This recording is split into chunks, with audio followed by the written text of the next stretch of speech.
Les pionniers des technologies d'intelligence artificielle étaient vraiment baignés dans un imaginaire de science-fiction.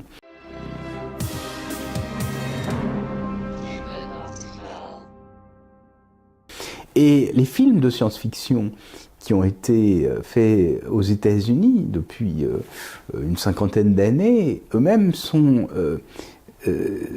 nourris des résultats scientifiques. Les gens qui ont fait des films de science-fiction sont allés visiter les laboratoires scientifiques. Hein, et donc on a comme ça des choses qui sont qui ont des liens extrêmement étroits. Hein. Je crois que c'est ça qui est important. Alors après, bien sûr, ça a pu donner toutes sortes de choses. C'est-à-dire que la science-fiction est très positive, en sens où, bien sûr, elle est de l'ordre de l'imaginaire, hein, une rêverie. Hein. Mais ce qui est dangereux, c'est lorsque on saute le pas, c'est-à-dire qu'on confond hein, le mythos et le logos, c'est-à-dire qu'on confond l'imaginaire et puis le discours rationnel hein, et les résultats tangibles. Mais moi, je crois qu'il y a quand même de l'ordre de l'imaginaire, il y a eu dans les années 1800 hein, tout un tas de gens qui se passionnaient pour la transparence. Et en particulier, il y avait le palais de cristal, hein, et il y a eu tout un tas de réflexions hein, sur ce genre de choses. Et je crois que avec l'internet, hein, alors c'est pas directement lié à l'intelligence artificielle, mais c'est lié à des conditions hein, qui sont autour de l'intelligence artificielle.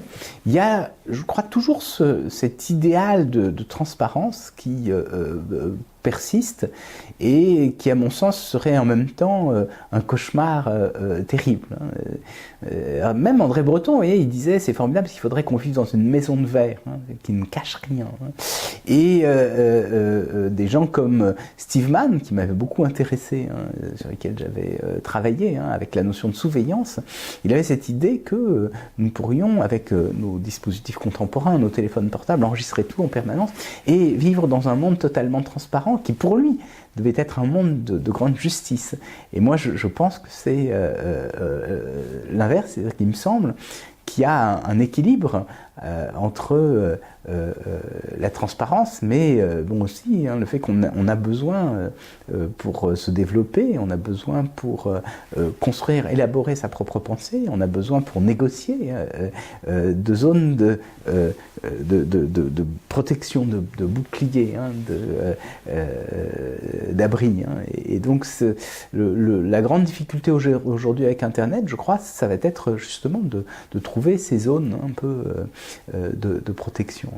Prenons un autre exemple. Hein, il me semble que l'université, à un moment donné, pour que la pensée puisse s'élaborer, il faut que des gens émettent des hypothèses. Mais si chaque hypothèse est ensuite diffusée sur l'ensemble de la planète, elle pourrait peut-être être comprise, entendue dans un sens totalement différent de celui que ces auteurs avaient voulu lui donner. Et donc, ce risque, bien sûr, de tout diffuser fait qu'on ne pourra plus s'exprimer en privé. Et donc, on risque, bien sûr, d'avoir un monde très cauchemardesque hein, qui peut naître. Et donc il faut certainement reconstituer des murs qui ne soient pas des prisons, mais qui soient des ouvertures, des conditions nécessaires à la construction d'individus.